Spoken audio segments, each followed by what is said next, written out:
My name is Vic. It's short for Victor, which no one has addressed me as since I was in grade school. I'm 53 years old, an electrical engineer for a manufacturing plant just outside Kansas City. I've been married to my wife, Elaine, for 28 years. We have 2 grown children who live away from us now.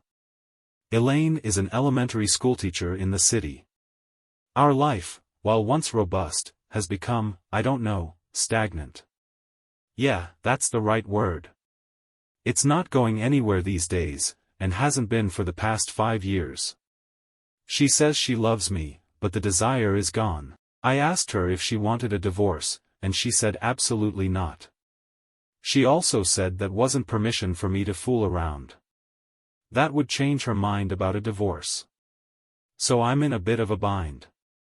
I've done pretty good money-wise, but not so good that I could afford to lose half of what we have in a divorce. The prospect of cheating has entered my mind from time to time, but the specter of being financially ruined in a divorce has tempered those feelings a lot. I'm also fairly handsome, with a slender to athletic build and a full head of thick, salt and pepper hair. I don't doubt that I could attract someone if I were looking to step out, but I've never done anything but look. On Monday nights we have our company golf league and, after we finish, around 6 or 8 of us go to a nearby bar, Harry's, to drink, tell stories about our rounds and eat pizza. It's not a very big place, and it doesn't attract the younger crowd, which really works for me. Most of the women who stop by the bar are either with their husbands or boyfriends. There is the occasional table of 4 women, but they never appear interested in hooking up with anyone. So one night after golf we are there at Harry's and a woman walks in by herself and sits at the bar. A number of guys stop by to hit on her, but she rejects them all. She appears to be in her late 40s, a brunette with a nice figure.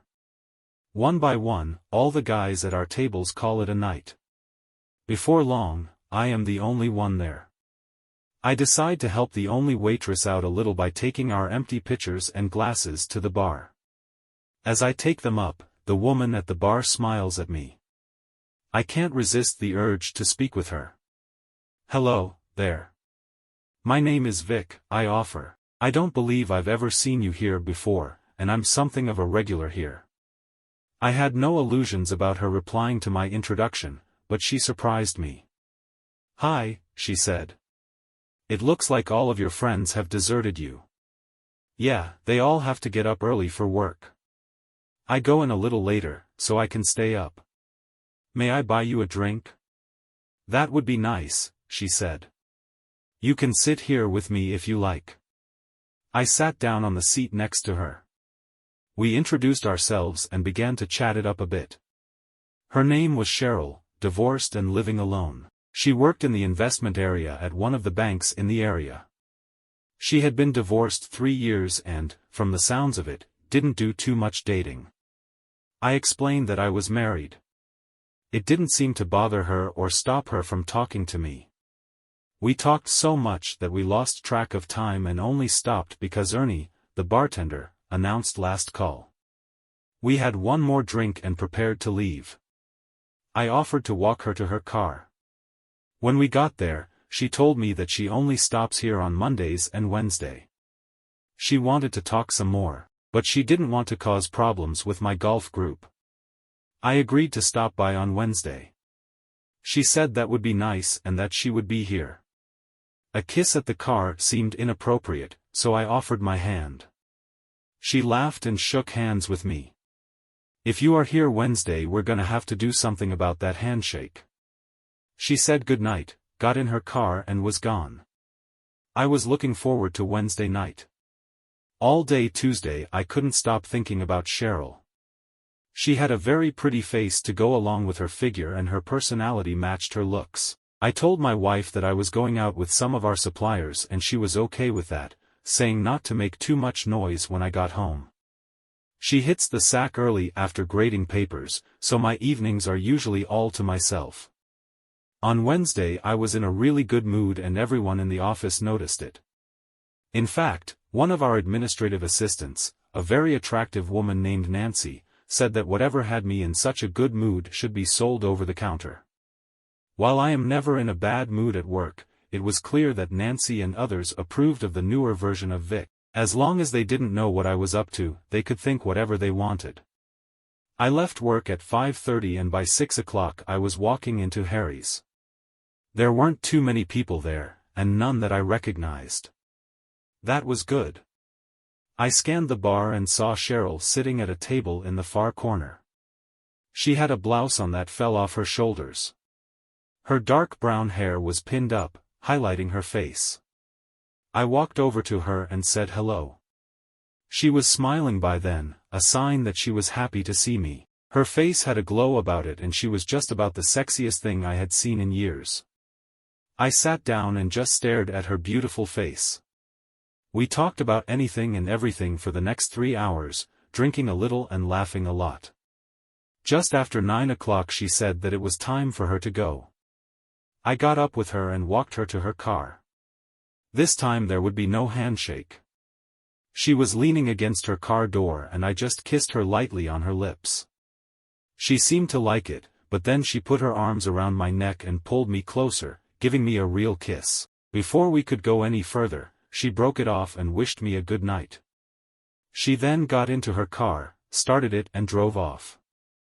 I stood there, stunned at how much I enjoyed the kiss. As I fumbled in my jacket pocket for my keys I felt a slip of paper. It was Cheryl's cell phone number and a note. It said, "I'll be here Monday if you want to stick around after your friends leave." She had drawn a happy face below the phone number. Friday night my wife went out with some of her friends from the school and I was planning an evening of watching television. My mind wandered and I remembered the note. I took a chance and dialed it. When Cheryl answered it I told her that I hoped I wasn't interrupting anything. "I was wondering if you'd ever call me," she said. "I really enjoyed seeing you Wednesday night, especially the ending." I told her that I hadn't had anyone kiss me like that in years, and that I couldn't wait until Monday. She laughed and said that she would be there. I spent the weekend wondering if I was being foolish. For every reason I came up with against seeing her, there were 2 or 3 in favor of it. I just wondered where this would lead, and whether I was willing to seize the opportunity and act upon it. I decided that I would pursue this with caution. I really liked Cheryl, but I had to be careful not to draw too much attention to what we were doing. Monday played out just like the previous week, with everyone going home and me staying behind, with one exception. Cheryl didn't show up. I was getting ready to leave when the door opened and she walked in. She sat down next to me at the bar and began to talk. "Look, Vic," she began. "I don't know where this is headed, but I really like you. I know that you are married, but you aren't happy in your marriage. I'm willing to be discreet or anything it takes to keep this quiet and not get you in trouble. I wanted you to know that up front. If you want to walk away, I'll understand, but I'm willing to give you some of the happiness you deserve." I was stunned. I hadn't expected to hear this from her and I really didn't know what to say, so I simply took her hand in both of mine and held it tightly. Her eyes glistened as she held back her tears. "I'm in," was all I said and she smiled. It went on like that for 3 more weeks, with me walking her to the car and sharing a deep, passionate kiss with her. It never went further, and I didn't push her to go further. Just about every Friday night I would call her and we enjoyed the sounds of our voices. One Wednesday night as I kissed her goodnight she asked me to get in the car with her. I tensed up, not quite ready. "Relax," she said.